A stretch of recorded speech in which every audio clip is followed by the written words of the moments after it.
విలాస్ కట్టినటువంటి చాలా మంది ఉన్నారు. వాళ్ళకి లేని మాకు ఉన్నాయి కూడా వాళ్ళకి లేని కూడా ఉన్నాయి. మొత్తం కరెక్ట్గా ఉన్న పరిస్థితుల్లో అక్కడ 24 సెంట్లు గవర్నమెంట్ ల్యాండ్ ఉందని చెప్పి దాంట్లో ప్లాన్లో కూడా పలకరించి పక్కన పెట్టాం. అవి పక్కన నేను అడిగాను, నాకైతే ఆ ల్యాండ్ పరిస్థితులు కూడా తెలియవు.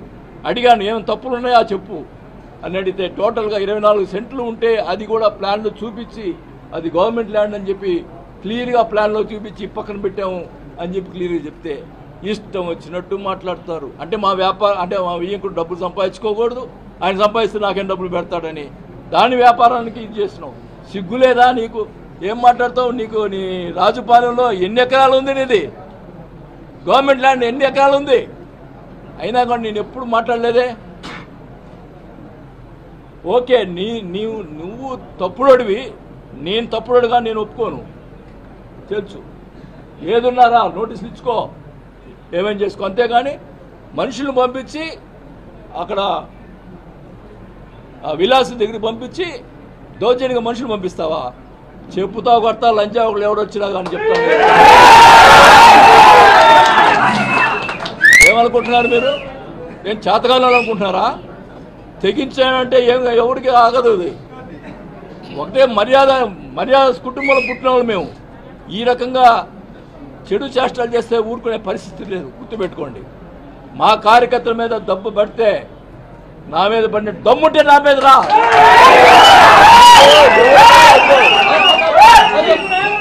దమ్ము ఉంటే నా మీద రా.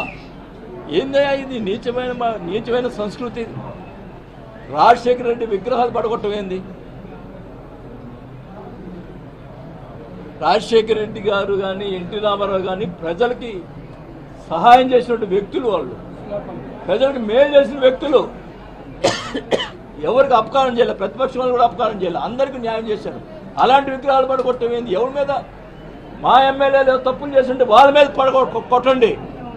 చనిపోయిన రాజశేఖర విగ్రహాలు పడగొట్టేది ఏం మాకు చేత కదా? ఇంట్రా విగ్రహాలు పడగొట్టేది.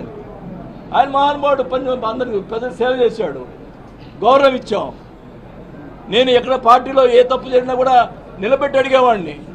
నేను ఒంగోలులో 20,000 పట్టాలు యువపతిని పోటీ చేయనని చెప్పి గొడవ పెట్టుకున్నా. ఏదైనా కానీ తప్పు జరిగితే తప్పు అని చెప్పి మాట్లాడినటువంటి నేను. ఒకవేళ దాంట్లో మా పార్టీ వాళ్ళు కూడా నాకు అన్యాయం చేసి ఉన్నారు, అది నేను కూడా ఒప్పుకుంటున్నా. అది కూడా తొందరలోనే మొత్తం అన్నీ కూడా బయట పెడతా. ఎవరు తప్పు చేశాడు అన్నీ కూడా బయట పెడతాను, అది కూడా చెప్తా ఉన్నా. కానీ ఒకటే చెప్తా ఉన్నాం, నువ్వు అధికారంలో ఉన్నావు, భూ కబ్జాలు చేశా అన్నావు, నీకు అది ఉంది ఈరోజు అధికారం, బయట పెట్టు. నేను భూ కబ్జా చేశానంటే బయట పెట్టు. ప్రజల్ని ఎంత అన్యాయం నమ్మించేయడానికి ఎంత ఇది చేసావు. మా అబ్బాయి నన్ను నమ్మరని చెప్పి మా అబ్బాయి మీద పెట్టి చెప్పు, మా అబ్బాయి మీద ఏం చేసావు. ఈశ్వర్ అనేవాడు తెలుసు అతనికి, మా అబ్బాయి దగ్గర ఉండేవాడు.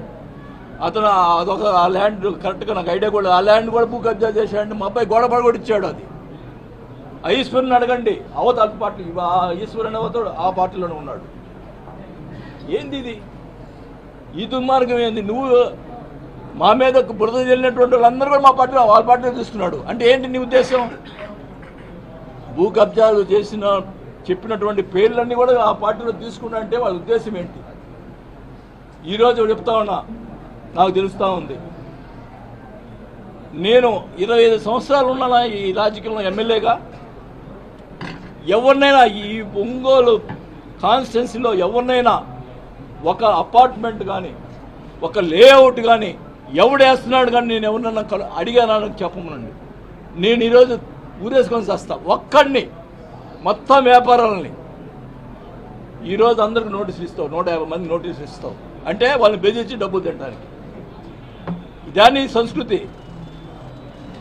తెలుగుదేశం వాళ్ళు కూడా వేసారు లేఅవుట్లు, వాళ్ళు ఎవరిని నిన్ను పిలిచి మాట్లాడలేదే, ఎవరిని చేయలేదే.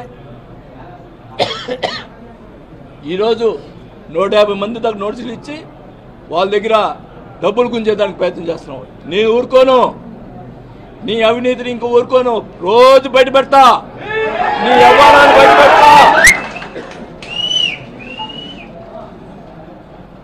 నేను జనసేన పోతా అని చెప్పి రియాజ్ చేత మాట్లాడిస్తావు.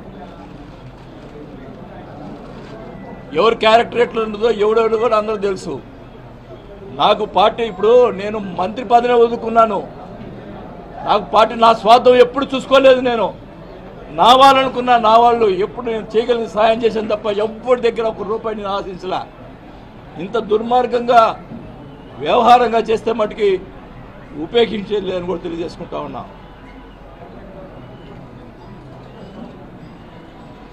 మీరు ఏం చేస్తున్నారు? ఎందుకు నోటీస్ ఇచ్చారు? వాళ్ళు డబ్బులు ఎందుకు వసూలు చేస్తారు? అధికారులు ఫోన్ చేసి చెప్తున్నారు, ఏం సార్ ఇది మీరున్నప్పుడు ఒక్కరు కూడా మాట్లాడారు. ఫోన్ చేసి బెదిరిస్తున్నారంట.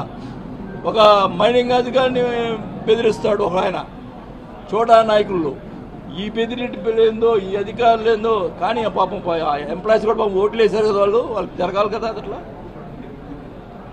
మరి మేము ఏం చేశామో వాళ్ళు ఏం చేస్తున్నారో అర్థమవుతుంది. కానీ ఒకటే చెప్తున్నా, నీకు అధికారం ఇచ్చారు, మేము చేయగలిగిన పనులు చేశాం. మంచినీటికి సంబంధించి 339 కోట్లు తీసుకొచ్చాం. అంతా రెడీ అయింది, టెండర్ అయింది. దాని నుంచి ఇవయ్యా మంచినీళ్ళు ఇప్పించవయ్యా జనాలకి. ఇచ్చి నీ పని చెయ్యి. వాడిని కొట్టు, వీడిని కొట్టు. కొట్టిన తర్వాత ఏమన్నా అడిగితే నాకేం తెలియదు. ఏంది ఇది? మనుషులు కొట్టేది ఏంది? ఏముంది? రేపు నేను కూడా డైరెక్ట్గా అటాక్ ఇస్తా. కాకపోతే కేసులు పెడతారు, లోపల వేస్తారు. ఏమవుతుంది? 2 రోజులు బయటకు వస్తా. మా వాళ్ళు కూడా రెడీగా ఉన్నారు.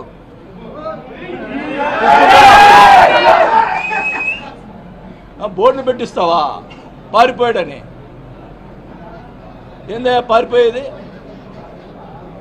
సిగ్గుండాలా? ఒకటైతే చెప్తున్నాను, నేను మటుకి నాకు ఇంకా 1-2 నెలలు నా పనులు నేను చూసుకుంటా. ఎందుకంటే ఎలక్షన్లో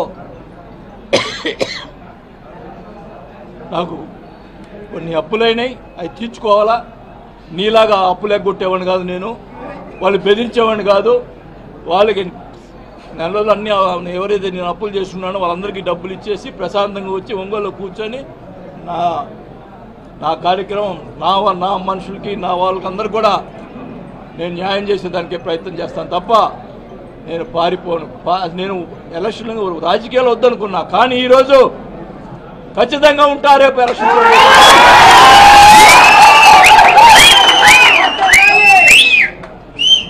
ప్రతిదీ అవినీతి చేసే ప్రతి కార్యక్రమాన్ని బయట పెడతా.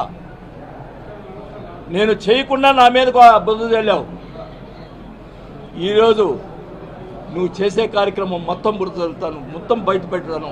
ఎక్కడ కూడా అవినీతి జరిగితే సహించలేదు, ప్రజా పోరాటం చేస్తామని చెప్పి తెలియజేసుకుంటా.